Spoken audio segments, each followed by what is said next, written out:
خانم قصاب کجاست؟ منم. شما قصابی؟ احمق، من بهترین بیخستکار سال 2025 کشتارگاه شدم. به هر رون و سردسته گوساله 3 تا چاقو بیشتر انداختم. بیخست یعنی چی؟ یعنی سلطان آناتومی گاو و گوسفند. یه جوری استخون از تو گوش میکشم بیرون، یه ذره‌ش هم حروم نمیشه. میخواید خودت تست کنم؟ بیا اینجا. غلط کردم. صورتی ترین گوشتای خاورمیانه رو من بخرین. خانم این گوشتاتون یخیه؟ نه، کیم دوقلوه. قشنگ بگردی عروسکیش هم هست.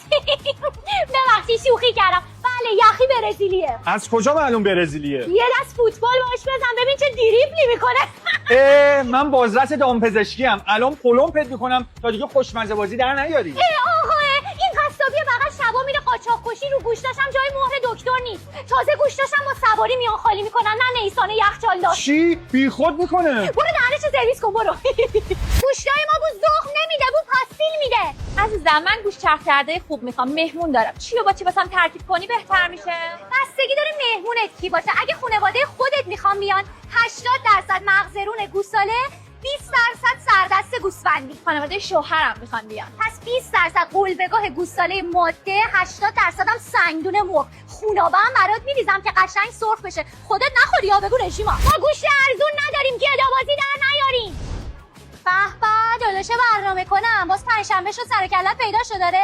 دست خوب بذار ببرم دمت گرم. اگه نر پارتی همه پسرین یه گوشت معمولی ببر توش کیوی رنده کن نرم میشه. ولی اگه در و داف پارتی با رون گوسفند صورتی یه استیک تاموجری برات بزنم دافیدی دست و پا شل بشه. دافارتی یه استیک تاماجری بذار ببرم. باشه کیلو 6 میلیون. اگه 2.5 نبود. برای پسرای برنامه کن تعرفه فرق میکنه. کارتو بکش حرفم نزن وگرنه پلیس لوتون میدم. پسر خراب.